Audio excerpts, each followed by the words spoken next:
दर्शक बंधु संपर्क आम जीवनर एमिति एक अमूल्य धन अटे। कहते मनुष्य को सबुठु अधिक सुख और सबुठु अधिक दुख तार निजर लोक माने ही दे थांती।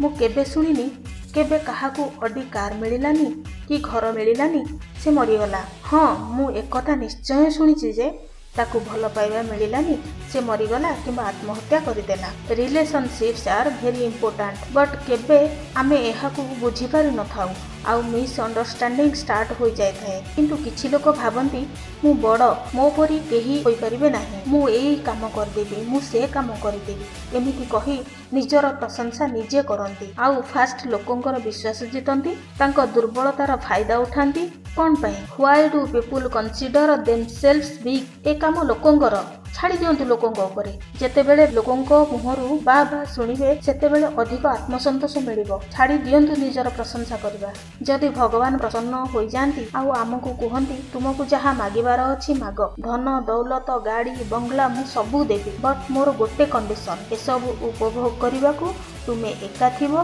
तुम पाखरे केही निजर लोक नथिबे। मोते कहंतु फ्रेंड्स आपण कोन ए वरदान स्वीकार करिवे? Of course no. कौनसी मनुष्य एहाकू वरदान बोली मानि पारिबो नाही, बिकज धन दौलत सबु थिबो हेले जदि निजर लोक केही नथिबे ताहाले सेठी दुनिया फिका पड़ी जाए।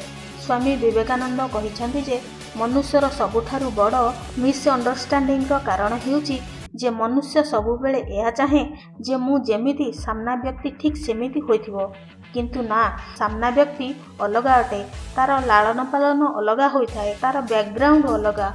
ताको स्वीकार करवा स्टार्ट कर दियंतु, देखिबे मिसअंडरस्टैंडिंग रहिबोनी। आजिकाली मु बहुत देखिछि रिलेशनशिप्स हम पई बहुत इंपोर्टेंट बट एहार प्रॉब्लम बढ़िबारे लागिछि। काहेकि ना आजिकाली घरे घरे केउठी ना केउठी संपर्क रे प्रॉब्लम चालिछि। आजिर ए भिडियोटी हेत आपनक काम रे आसी पारे। Golden tips to improve your relationship. सबुठु इंपोर्टेंट जदि आमे हमर रिलेशनशिप को मजबूत करबा को चाहुछे गोटे कथा मानि नेबा दरकार, सामना लोक को इज्जत देबा। कहीं ना किछि हुए एमिति जेतेबेले मनीष आम सामने थाए तार मूल्य आमे बुझीपारि न थाउ, किंतु जेतेबेले से दुनिया छाड़ी चली जाए तापरे आमे ताकू बुझीबाकू स्टार्ट कर दे थाउ, सेतेबेले को बहुत डेरी हो जाए। So value your relationships. मोर गोटे फ्रेंड थिला, जेतेबेले आमे सांग माने तांको घर को जाउथिलु सेतेबेले तांको परिवार लोक आम आगरे ताकू खराब कही बहुत ताना मारुथिले। तू एमिति करूचु, तू सेमिति करूचु, तू खराब हो जाइचु, तू भल मनीष हो पारिबुनी, तो पाखरे से क्वालिटी नहीं, निजको सुधारिने पछरे बहुत पछतेइबु, एमिति बहुत किछि सुनाउथिले। ए सब सुनी से फ्रेंड जनक बहुत उदास हो जाउथिला, बहुत कष्ट मध्य पाउथिला। दिने हठात शुणिकी तार एक्सीडेंट रे डेथ हो जाइछि। मु तांको घर को गली आउ तांको बापा माँ कहूथिले आम झियो गोटे हीरा थिला, ता भितरे बहुत क्वालिटी थिला, से एमिति थिला, से सेमिति थिला, ता देहरे बहुत भल गुण थिला। मु सेतेबेले कहिबाकू चाहुथिली बट कहि पारिलिनी, हेले भाबिली थरे जदि एसबु कथा निज झियो को बंचिथिबा बेले कहिथांते से केते खुशी होइथांता। आपण जेतेबेले तांकू डेली ताना मारुथिले से डेली मरुथिला। आटलिस्ट ताकू गोटे थर जदि एसबु कहिथांते से एते कष्टरे दिन काटि न थांता। कथा तो भल हेउछि बट आमी शेयर करिबारे पछघुंचा देउछे। सो निजर लोकंक सहित सब शेयर करवा स्टार्ट करंतु। से केते भूल केते ठीक एया भाबिबा जरूरी नुहे। कौन करूछ कर बट निजर लोकंकु ताना मानिबा बंद कर। आमे कौन करूछे निजर लोकंक पई किछि करूछे तापरे ताकू सुनाउछे, देख मु तो पई एया कली, देख मु तो पई सेया कली, आउ से रिजेक्ट हो जाए। मु बहुत देखिछि पेरेंट्स आउ हजबैंड वाइफ जणे आउ जनकु सुनाइबारे कहिबारे लागि पड़ती। शेषरे एसबु शब्दर किछि भ्यालु न थाए आउ ए शब्द कारणरू लोक आपण को घृणा करबा आरंभ कर दियंती। महुमाछी बहुत परिश्रम करे, गोटिए फूलरू रस शोषी हनी तैयारी करे। हनी बहुत मीठा होइथाए आउ एहा समस्त को भल मध्य लागि थाए, हेले महुमाछी को रखिबा को केही पसंद करंतिनी, कारण से परिश्रम करे सत हेले आक्रमण करिथाए।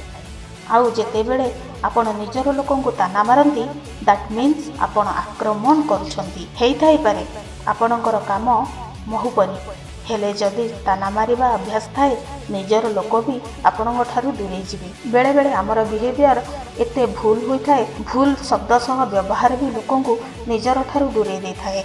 किछि लोक एमिति अछंती जे घर लोक आसिले ବହୁତ ଖୁସି ହୋଇଯାନ୍ତି। ଆଉ କିଛି ଲୋକ ଏମିତି ବି ଅଛନ୍ତି ଯେ ଘର ଲୋକ ଚାଲିଗଲେ ବହୁତ ଖୁସି ବି ହୁଅନ୍ତି। ପ୍ଲିଜ୍ ଚେକ୍ ଇଟ୍, ଆପଣ କେଉଁ କାଟାଗୋରୀରେ ଯାଉଛନ୍ତି।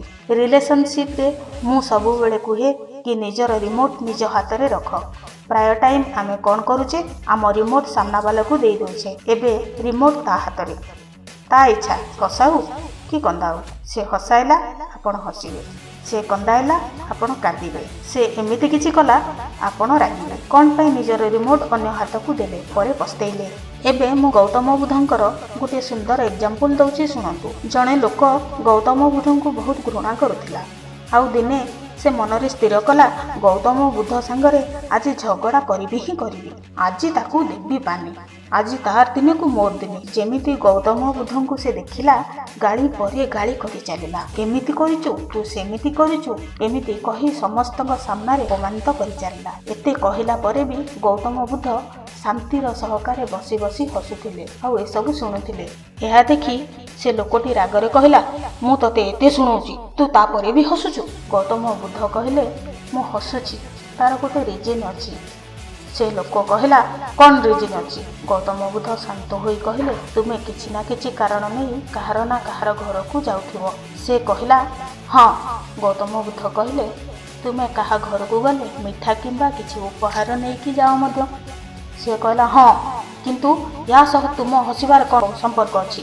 ଯଦି ତୁମେ ନେଇଥିବା ମିଠା ଉପହାର କେହି ଗ୍ରହଣ ନ କରେ ତ? ସେ ଲୋକ କହିଲା, ତାହେଲେ କ'ଣ ହେଲା, ସେସବୁ ମୋ ପାଖରେ ରହିଯିବ। କିନ୍ତୁ ମୁଁ ବୁଝିପାରୁନି ଏସବୁ ତୁମର ହସିବାର ସହିତ ସମ୍ପର୍କ କ'ଣ? ଗୌତମ ବୁଦ୍ଧ ଶାନ୍ତ ଭାବରେ କହିଲେ, ଦେଖ, ଆଜି ତୁମେ ମୋ ଘରକୁ ଆସିଛ ଆଉ ଉପହାର ସ୍ୱରୂପ ମୋ ପାଇଁ ଗାଳି ନେଇକି ଆସିଛ। ଆଉ ତୁମର ଏ ଉପହାର ମୁଁ ସ୍ୱୀକାର କରିବିନି, ଏଥିପାଇଁ ମୁଁ ହସୁଥିଲି। ଏହା ଶୁଣି ସେ ଲୋକର ରାଗ ପୁରା ଶାନ୍ତ ହୋଇଗଲା। ଆଉ ସେ ବୁଝିପାରିଲା ଯେ ଗୌତମ ବୁଦ୍ଧ କେତେ ବଡ଼ କଥା କହିଲେ। ମୁଁ ତ ଗାଳି ଧରିକି ଆସିଲି, ମୋ ନେଗେଟିଭ୍ ନେଇକି ଆସିଥିଲି ଆଉ ତାଙ୍କ ଉପରେ ଢାଳିଲି, ହେଲେ ସେ ନିଜର ରିମୋଟ୍ କଣ୍ଟ୍ରୋଲ୍ ନିଜ ହାତରେ ରଖିଲେ ଆଉ ମୁଁ ତାଙ୍କୁ ରଗାଇ ପାରିଲି ନାହିଁ। ଫ୍ରେଣ୍ଡସ୍, ଏହି ଷ୍ଟୋରିରୁ ଆମକୁ ମେସେଜ୍ ମିଳିଲା ଯେ ନିଶ୍ଚୟ ଏମିତି ଲୋକ ଆପଣଙ୍କ ଜୀବନରେ ବି ଆସି ଯିଏ ବାର ବାର ଆପଣଙ୍କୁ ରଗାଉଥିବେ, ବାର ବାର ଆପଣଙ୍କ ମୁଡ୍ ବିଗାଡ଼ୁଥିବେ। ବଟ୍ ଆପଣ ଚାହିଁଲେ ନିଜର ମାଇଣ୍ଡ କଣ୍ଟ୍ରୋଲ୍ ନିଜ ହାତରେ ରଖିପାରିବେ ଆଉ ସବୁବେଳେ ଶାନ୍ତ ରହିପାରିବେ। ଆଣ୍ଡ ଅଫକୋର୍ସ ଏହି ପଜିଟିଭ୍ ଉର୍ଜା ନେଗେଟିଭ୍ ଉର୍ଜା ଠାରୁ ବହୁତ ଗୁଣରେ ଶକ୍ତିଶାଳୀ ଅଟେ। ଯଦି ଆପଣ ଶାନ୍ତ ରହିବେ, ସାମ୍ନାବାଲା କେତେ ରାଗିବ, ଅଟୋମେଟିକ୍ ଚୁପ୍ ହେବ। ଏମିତି ଛୋଟ ଛୋଟ ଟିପ୍ସ ଯଦି ଜୀବନରେ ଫଲୋ କରିବେ, ଆପଣ ନିଜର ସମ୍ପର୍କରେ ନେଚରରେ ଗୋଟେ ବହୁତ ବଡ଼ ପଜିଟିଭ୍ ପରିବର୍ତ୍ତନ ଆଣିପାରିବେ। ସୋ ମୁଁ ଏତିକି କହିବି, ନିଜ ମାଇଣ୍ଡ କଣ୍ଟ୍ରୋଲ୍ ଅନ୍ୟ ହାତରେ ଦିଅନ୍ତୁନି, ନିଜ ରାଗକୁ କଣ୍ଟ୍ରୋଲ୍ କରନ୍ତୁ ଆଉ ରିଲେସନସିପ୍ସକୁ ବଞ୍ଚାନ୍ତୁ। ଧନ୍ୟବାଦ।